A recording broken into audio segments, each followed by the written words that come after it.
Em 2017 eu escrevi um livro. O livro foi esse aqui, ó. Érico Rocha, Como usar a internet para alavancar suas vendas ou criar um negócio digital do absoluto zero. O livro é editado pela Buzz, inclusive dá para você comprar nas melhores livrarias aí, digitais ou não. E nesse livro, na época, eu queria dar uma noção desse novo mundo paralelo para as pessoas. Era um projeto de alguma forma ou de outra ser conhecida por uma outra mídia, que não a mídia só digital. E aí vem uma coisa muito massa. Na página... Olha só, é difícil de ver as páginas exatamente. Às vezes, até antes de contar a página, ele fala sobre o autor. A história por trás do método que eu vou ensinar. Então, pensa num cara que é lançador. Sou eu, sou um lançador. Uma coisa que eu aprendi muito tempo atrás, que é extremamente eficiente, eu geralmente tenho promessa, evidências. Nesse caso eu não tinha evidências, né? Eu pulo uma parte que hoje já está mais atualizada na fórmula, então antes de falar minha história, talvez eu ia ter colocado evidências se eu fosse reescrever esse livro de uma maneira mais clássica e persuasiva, né? Mas aqui eu pulo essa história, você está falando do Érico, você pula evidências que você está falando do Érico de 2017, hoje eu já não pularia, eu falaria alguma coisa dos estudos de caso que eu tenho, mencionaria alguma coisa de resultado, de pessoas que alcançaram Roma. Roma o quê? O destino que você promete. Então, eu costumo seguir a estrutura da fórmula, mesmo quando eu não estou em lançamento. Olha que legal. E aqui eu começo com a minha história.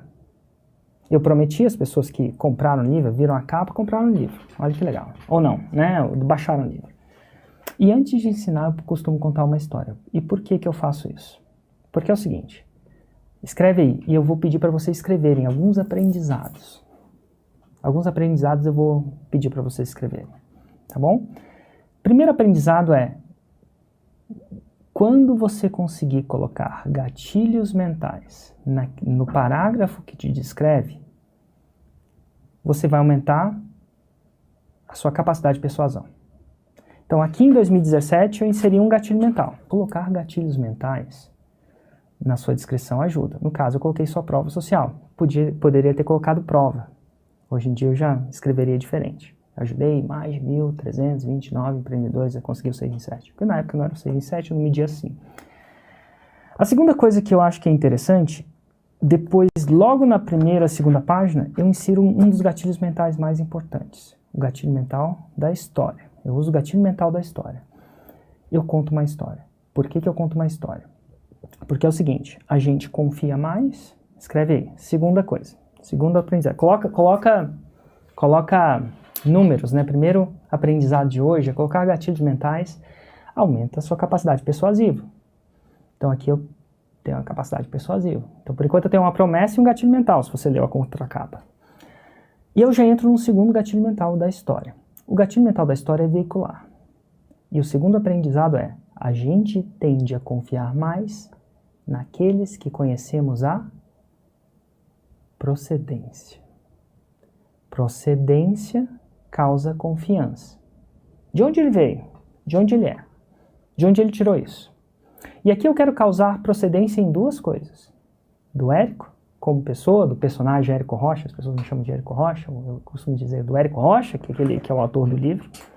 Então eu quero dar procedência um pouco ao Érico, mas mais importante, procedência do método que eu vou ensinar, porque as pessoas não compraram, esse aqui não é uma autobiografia, então elas não compraram para saber minha história. Elas compraram porque elas quiseram ir a Roma, prometida nesse livro, que era uma Roma que eu tinha na época, de como alavancar a internet para alavancar suas vendas, né? Como usar a internet para alavancar suas vendas, ou criar um negócio digital do absoluto zero. Inclusive era uma Roma dupla, né? Coisa que eu não uso hoje. Olha que louco. Que eu não usaria. Hoje eu uso uma Roma mais simples, minha Roma ficou mais lapidada.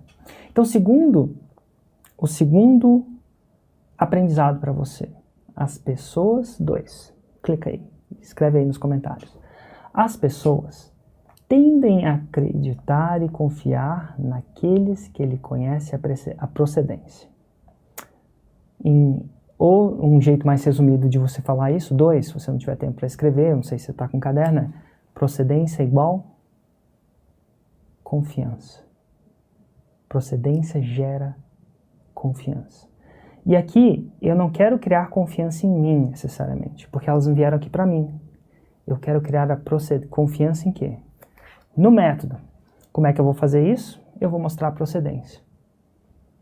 Para começar a gerar essa confiança, eu vou mostrar essa procedência do método. Porque eu quero gerar mais confiança. Um erro que muita gente faz, eu acho que um erro clássico, assim, é começar a ensinar antes de falar a história. Ah, Érico, você vai me enrolar com a história, eu vou perder tempo.